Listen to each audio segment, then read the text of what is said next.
السلام عليكم. كنتمنى تكونوا بخير وكاملين بكم على خير. مرحبا بكم في فيديو جديد. اليوم جبت لكم واحد الفيديو جديد ومبدل شويه على دائما. يعني ما جبت لكم لا جيلاتين ولا خيط ويبره ولا حتى شي حاجه. جبت لكم هاد الزواقه نوريكم كيفاش كنخدموها ونوريكم بعض الافكار اللي انا كنت كنستعملهم بزاف. وداك النهار ماشي بزاف هيدا كنت مشيت لكاسابراطا وانا نتفكر وقلت ضروري ما نشارك معكم هذا الفيديو وهاد التجربه ديالي. اول حاجه اللي باغا نقول لكم هي كنشكركم بزاف على التعليق اللي كتخليو لي واللي كتشجعني، وخصوصا بنات اللي كيقولوا لي بلي انهم شبروا الخدمه ولا اللي كيتواصلوا معايا في الواتساب. كنشكركم بزاف وانا فخوره بكم. وبالنسبه للبنات اللي التحقوا معايا جدادين ما ينسوش يضغطوا على تفعيل الجرس باش يوصلكم كل جديد. وبغيت نقول لكم واحد الحاجه قبل ما نبدا لكم، اللي هي قولوا ليش من ساعه بالضبط نقدر نبدا ننزل لكم فيديوهات، اللي واش من 6 او ل 7، وان شاء الله نبدا ننزل لكم فيديوهات نهار نهار لا. وديك الساعه ردوا عليا الخبر واش عجبتكم هذه الفكره وصافي. ودابا ننتقلوا باش نشرح لكم على الرشيمه والخدمه ديالو، نجاوب على بعض التعاليق. بالنسبه لهاد الرشيمه هذه انا كنت دائما كنخدمو وكانوا كيجيو مبادلين، وهاد الرشيمات كنت كنخدمو في البدايه ديالي ملي كنت كنبدا من الدار، باش كنت كنعمل واحد الحاجه اللي مبدله على الناس اللي كيعملوها في السوق. وكيفاش كتشوفوا جبرتوني مشيت لكاسابراطا من تما جبرت هاد الرشيمات هادي وانا طاحت عليا هاد الفكره قلت ضروري ما نشارك معكم. يعني كنمشي انا لكاسابراطا، المهم موطع اللي كيبيعوا فيه هاد الرشيمات كنشريهم وكنحاول انني نعمرهم مزيان. وهانتوما تشوفوا الطريقه كيفاش كنعمرهم. بالنسبه لهاد الرشيمه شريتها ب 15 دراهم، خلاها لي وشريت جوج درشيمات هادو يجيو في قفطان وكل شيء. وهذا النوع د اللصق هو اللي كنستعمله دائما، كنستعمل هذا حيت كيلصق مزيان وفي نفس الوقت ما كيخليش داك الطريفات هيدا بحال اللصق اللي كنستعملوه ديال الفردي. يعني كل حاجه وعند اللصق ديالها. بالنسبه لهذا اللصق مزيون بزاف، وبنات اللي غيسقسيوني على الثمن ديالو كيعمل 2727 درهم. مهم كيخليه لي جمال مول الجوهر اللي جا في باب تياترو، هذا الثمن اللي كيخليه لي. وكاينين اللي كيبيعوه 30 درهم، وكنبغي انا ندي دائما هذا الكبير حيت كيتقام اقتصادي على الصغير غالي كيتقام لي ودغيا كيتسالى. وهانتوما كيف كتشوفوا كنشبر كندور اللصق في هاد الوريقات كاملين وكنلصق فيهم هاد الدميعات هما الاولى، ومن تما كنعمل كافير في الراس.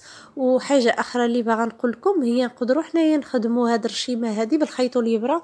مثلا اذا كنا نخدموا عليها المهرس باقي ان شاء الله نعمل معكم هاد الرشيمات، وغنحاول انني نعمل لكم فيهم بزاف ديال الخدمه حيت كيجيو مبادلين كيجيو مزيونين. خصوصا اذا كان عندكم يعني في المدينه ديالكم هيدا شي موطع اللي كيبيع الرشمات رشيمات، يعني ما كيكونوش في السوق كامل بحال دابا مثلا حنايا في كاسابراطا. بعض المرات انا كنت كنمشي وكنبقى نفتش هيدا تما وكندي هيدا شي رشيمات تقدر تجبر غير وحده، تقدر تجبر جوج ثلاثه، تقدر ترجع مره اخرى ما تجبرهمش. هادوك هما اللي كنت كنخدم بهم في البدايه ديالي. واول حاجه اول مره نعقل، المهم الفيديو ها هو كيشرح راسو وانا غنهضر لكم على كيفاش انا كنت بديت من الدار بهاد الرشيمات هادو. على داك الشيء انا طحت عليا انني نشارك معكم هاد الفكره. انا في الاول خدمت واحد الجلابه ديالي في كحل، كنت مشيت شريت واحد في كاسابراطا واحد الرشيمه وشبرت نزلتها على الجلابه من في السدر ونبتها.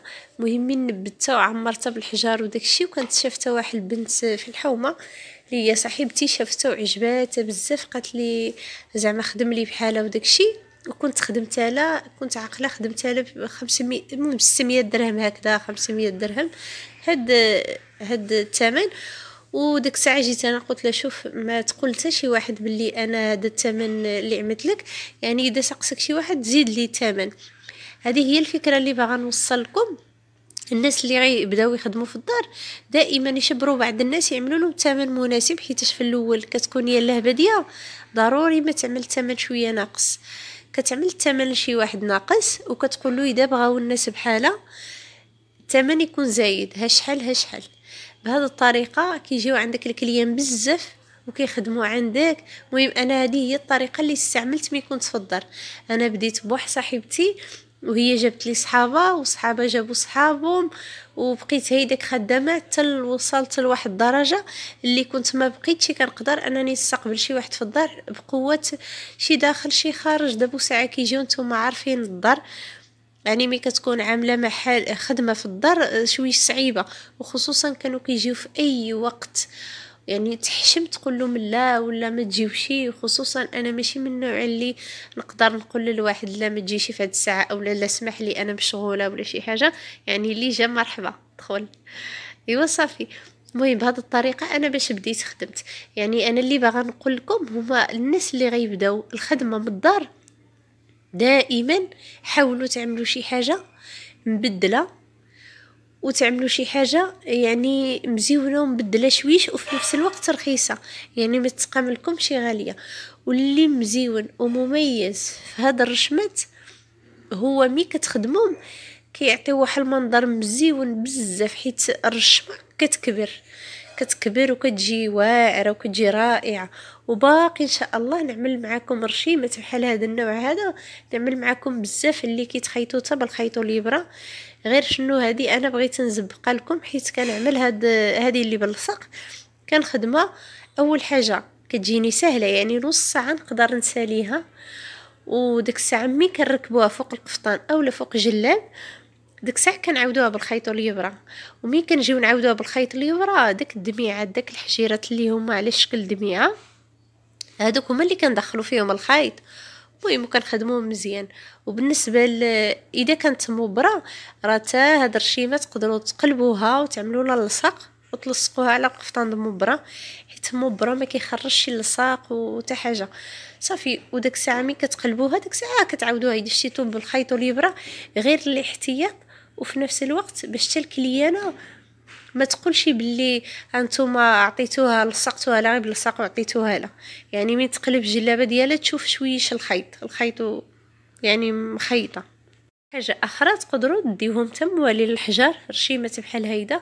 غير شنو اللي باغا نقول لكم دابا بحال هذه رشيمه كبيره راه ب15 درهم، بالحق كتقدروا تصادفوا شي حاجه غير ب2 دراهم 3 دراهم. باقي ان شاء الله نشري لكم داك النوع هذاك ونوريكم الطريقه كيفاش كنلصقها باش كنخرج منها رشمه كبيره. نقدر نشري شويه من هنا وشويه من هنا وشويه من هنا وكنعمل واحد رشيمه كبيره ديال القفطان ولا شي حاجه.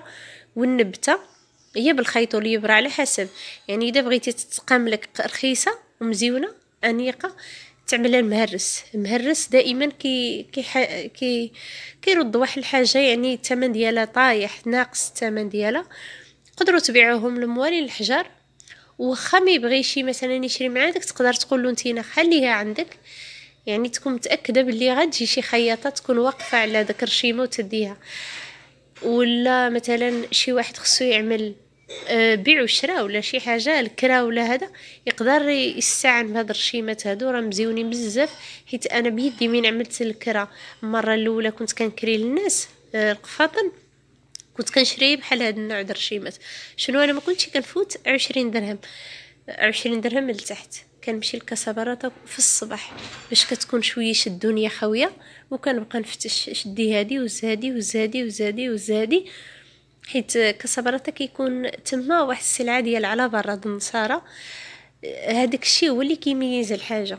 وبعد النوبات كنقدر ندي حتى الطروفه ديال الثوب كتكون فيهم رشيمات بحال هيدا كنديها ونقطعها ونقدر نديها عند الطرازه انها تدوز لي عليها في الحاشيه اذا ما كانش عندها الحواشي بحال هادي. مهم شي الخياطه بحر ديال المعلومات. دائما خصكم تفتشوا على الجديد دائما تفتشوا على الجديد هنا وهنا وهنا وهنا وتبتكروا الشيء. اذا كنتوا كتبتكروا في الخياطه وتكونوا كتبغيوها راه غتمشيو بعيد بزاف. وخصوصا الواحد اللي ما عندوش مسؤوليه، يعني ما عندوش العواول. والمهم دراري العواول هما الدراري كنشرح للناس اللي ما يفهمونيش. العيال وداك الشيء يعني كتكون ضروري خصك تمشي لمحل وخصك ترجع بكري وخصك الغدا وخصك هذا. يعني الناس اللي قادرين انهم يعملوا الخدمة وعندهم شوية الحرية يستغلوا الفرصة باش يقدروا يربحوا أكتر، وقد ما ربحتي أكتر قد ما غتخدم أكتر. علاش؟ حيت ملي كيكون عندك واحد راس المال كبير كتقدر تبدع وتعمل الحاجات الغاليين وتعمل الحاجات مزيونين، وتقدر تعمل الديفيلي. باقي إن شاء الله نهضر لكم على هاد القضية ديال الديفيلي. راه واحد الحاجة اللي مزيونة بزاف رغم أن كيمشيو فيها الفلوس، وراه واعرة بزاف وكتخليك أنك يجي عندك كليان ويعني كتربح أكتر وأكتر. وبالنسبة للناس اللي من قلت لكم أنا كنت كنخدم غير في الدار، مي كثروا عليا الناس حاولت أنني نفتح محل. من فتحت محل عملت فيسبوك مباشرة، عملت الفيسبوك وبديت كنزل فيه بياسات اللي كنت كنخدم. شنو انا التصوير ديالي كيفاش كنت كنصور مزربه. علاش؟ باش ما يسرق لي حد الخدمه. حيتاش اذا شبرتي بياسه، حيت كاينين الناس مثلا غتشبر قفطان خدمتي وانتينا ابتكرتي داك الرشيمه ياك، اذا بقيتي كتصور بالثقاله راه اي واحد يقدر يسرق لك داك الزواقه ويعمل بحالها. الحق اذا كنتي كتصور مزروبه كتخلي داك الانسان مشاق انه يشوف كيفاش خدمتيها وش من خدمه وكيفاش عامله وبزاف د الحاجات. يعني ماشي اي واحد يقدر يسرق لك الخدمه ديالك. هادو بالنسبه للناس اللي باغيين يعملوا فيسبوك او اللي يعملوا انستغرام، باش ماشي اي رشمه نتينا تخدمه وتضرب عليها تماره ويمشي واحد اخر يعمل حاله وفوتوكوبي ديالها. يعني بحال اللي كيدي من الجاهز، كيدي الفكره ديالك ويمشي يطبقها. اي وحده خديت ولا شي جلابه ولا شي قفطان وعجبكم شي حاجه مبدله وفكره ديالك وبدعتي فيها، حاول يكون عندك التصوير مزروب. وحاولوا انكم تصوروا بالليل، حيت الليل ويكون بومبيه الضوء فوق البياسه مباشره باش كتعطي داك الشعله اللي كتخلي الناس تعجبهم داك الزواقه، وفي نفس الوقت ما يقدروش يعرفوا باش مخدوم، واش بالطرز الرباطي، واش بالجوهر، واش بالزواق د معلم. هادو مجرد بعض الافكار كنعطيكم هيدا باش تستفدوا، حيت انا نبغيكم انكم تكونوا قويين وتوصلوا ان شاء الله لأبعد الحدود وبزاف د الحاجات. يعني اي واحد كيبغي هاد الخدمه هذا خصو يكافح، خصو يكون قوي باش يزيد للقدام. اما اذا خدمتي وبقيتي حدك تما خياطه وصافي وحدك تما، راه غتبقى دائما في حدود، ما غتزيدش للقدام، وغتجبر فلانه طلعات وفلانه طلعات واخرى عملات واخرى عملات، وانتينا كتبقى دايما في موطعك. علاش؟ حيت ما كتفتشي على الجديد، حيت صافي انتينا عندك طرز رباطي كتخدم طرز رباطي والسلام عليكم. يعني ما كتبدعش فيه، كتخدم التنبات كتبقى في داك التنبات حتى كيملوه الناس. يعني دائما كليان خلي دائما يكون عندك الجديد. بحال واحد النقطه كنت كنعملها انا، شنو كنت كنعمل؟ كنت دائما ملي كنخيط للناس مثلا جلالب وداكشي ديال العيد، دائما انا كنخدم شي جلابه راسي، ما كنكونش خدمتها لشي واحد.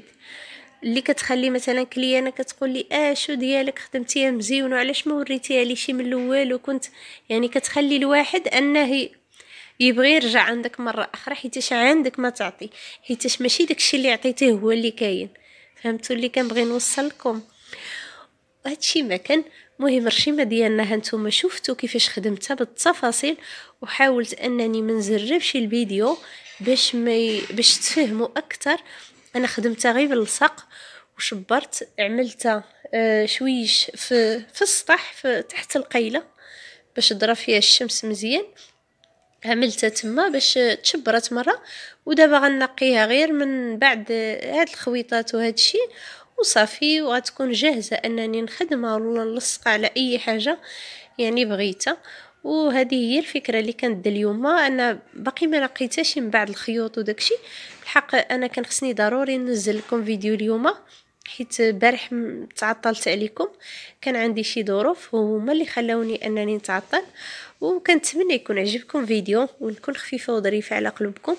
بالنسبه للفيديو اذا كان عجبكم تنسوش تعملوا لي لايك وتخليوا لي تعليق، وخصوصا بالنسبه للساعه اللي تناسبكم باش نشوف اغلبيه اللي باغيين الساعه.